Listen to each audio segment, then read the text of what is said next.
The Dark Rival, Chapter 8. Obi-Wan told Citrimba about his conversation with Qui-Gon. The Acheron nodded, as if he had expected it. Klahat would say the same, he said. We need more proof. Just what I was thinking, Obi-Wan declared. Citrimba hummed with nerves. The last time you had that look in your eye, we ended up in a Hutt prison. Relax, Obi-Wan said. We're only going to stake out the annex tonight. We'll go for a little stroll in the dome, then wind up there.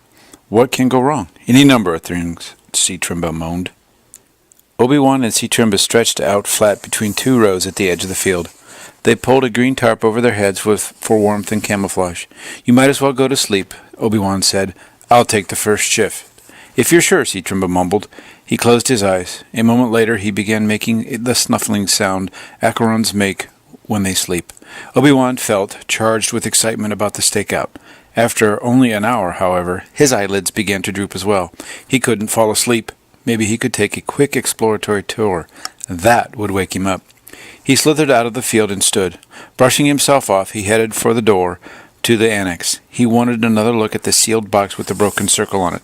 Something told him that Qui-Gon had recognized the mark. Maybe there was a way to ease it open without anyone knowing he'd tampered with it. Once again, he used the Force to open the door. Everything was exactly where he had left it. He crossed to the box.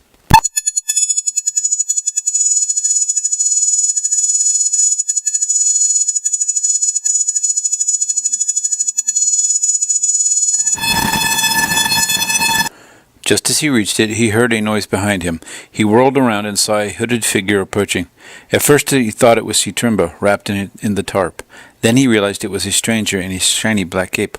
Who are you? He asked. He felt the uneasy ripple of something dark in the Force. A friend, the hooded figure said. Someone who was once just like you. He threw off the hood. His blue gaze was warm and friendly. I used to be his apprentice, too. Qui-Gon's? Obi-Wan asked suspiciously. I'm not really his Padawan. Everyone says his Padawan died. Is that what they say? The man asked. Yet here I am. What else do they say?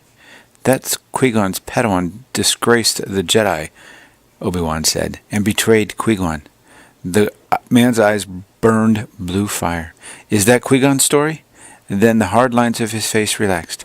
I was his Padawan, so I know what you are going through every day, Obi-Wan Kenobi. I know what you wait for, his approval, his trust. But he keeps both from you. He keeps a skin of ice around himself. The more you try to please him, the farther away he goes. Obi-Wan said nothing. The words seemed to have come from his own heart. At his worst moments, it was exactly what he thought. Xanatos looked compassionately at the boy. Yoda praises him. The Galactic Senate depends on him. Everyone vies to be his apprentice, but he is the worst kind of master. He denies you his trust, yet he demands everything of you.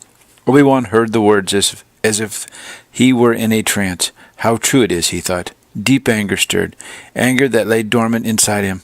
He feared his anger more than any enemy. I am Xanatos, the man said. Did he ever mention me to you? Obi-Wan shook his head. Xanatos gave a sad, rueful smile. No, he said softly, he would not. It's up to me to tell you what he did to me. He built me up, kept me by his side, always with the promise that I would advance. Yet, in the end, he broke every promise. It will happen to you, too, Obi-Wan. Could it be true? Could Obi-Wan's coolness hide the seeds of betrayal? Obi-Wan had felt the chill of Qui-Gon's reserve, but he always assumed it was because Qui-Gon hadn't accepted him. Did Qui-Gon's secrecy hide evil or good? Why are you telling me this? Obi-Wan asked warily. To warn you, Xanatos said. That's why I came to you. He suddenly stopped. He held up a hand. Someone is coming, he whispered. Suddenly, 5 security officers burst in. Obi-Wan saw the red planet patch on their uniform. Off-world. What was their security force doing in the dome? One of the men spoke into a comlink. We found the thieves, he said. No, Obi-Wan said. But Xanatos had drawn his lightsaber. Obi-Wan watched in surprise as Xanatos charged. Only Jedi carried such weapons. The guards drew their blasters, and Obi-Wan had no choice. In a blink of an eye, he had powered up his own lightsaber and joined the battle. He felt the reassuring weight in his hand as he wielded the weapon, knocking a blaster from a guard's grasp. He knew Qui-Gon would not want him to kill off-world guards.